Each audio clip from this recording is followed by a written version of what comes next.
With their media companies and wealth, the oligarchs backed Yeltsin's re-election campaign.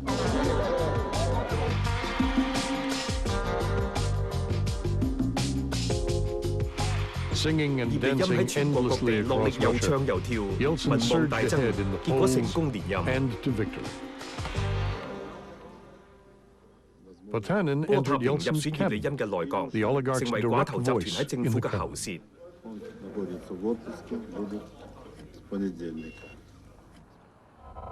Potanin had won Norilsk nickel, and with it, a third of the world's nickel.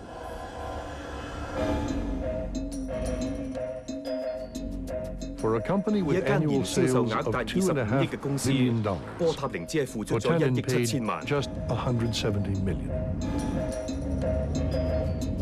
I felt a great feeling of victory.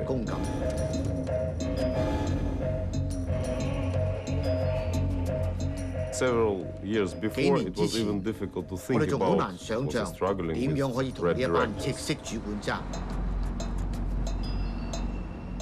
The struggle was won by us, by those who were younger, who were more active and more prepared for competition. Many years later, came feeling of great responsibility, because when you win, you become responsible for everything that is going on. But it came a little bit later. To many, the loans for shares deal was more than a scandal. It was the theft of the century. But it was a price Yeltsin was willing to pay to keep the communists out. The goals are 為達到 justifying 目 the 的而 means. 不擇手段。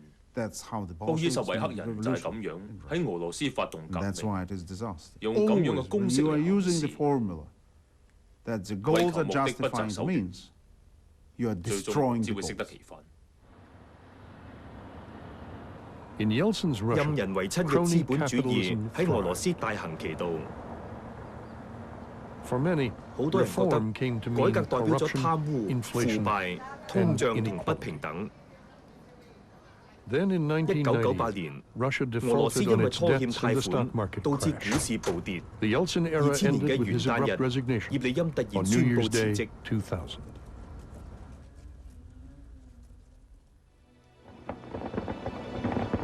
By the start of the 隨住 new 新世 millennium, 紀嘅開始， the decade of 一個 radical 動盪嘅年 change 代終 was 於 over. 結束。 A world that not so long ago 喺不久前， had looked to 依然 socialism, 大行其道 central 嘅社會 planning, 主義、 and 中央 protectionism 規劃 now 同保護 look 主 to the 義 market. 被市場路線取代。 It's breathtaking what's happened 過 in 去 the 20 last 年 20所發生嘅 years 事 or 令人 less. 嘆為觀 It's as 止， though the whole 好 world 似 has 全世 changed 界 its 突然回 mind. 心轉意。 Everywhere, 無論係 in 喺 India, 印度、 China, 中國、 Asia, 亞 and 洲、 Latin 拉丁 America, 美 and 洲、 Europe, 歐洲 North 定南美 America, 洲， and 尤 above 其喺 all, 共 in the 產世界 communist 中， world, 好多 governments 政府 have 都讓出 retreated 操縱 from the 經濟 commanding 命脈嘅 heights 大 of 權。 the economy.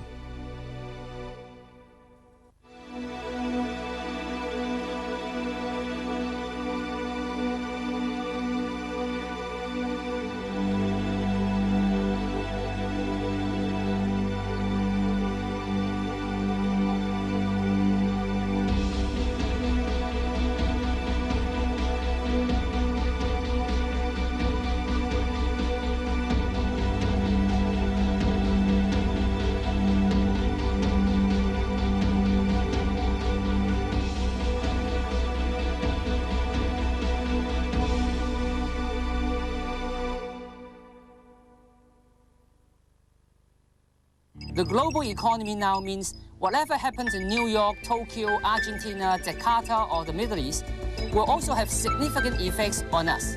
Next week on Commanding Heights, we'll examine the new rules, changes, and challenges of globalization, and what it means to you and me. Until then, good night.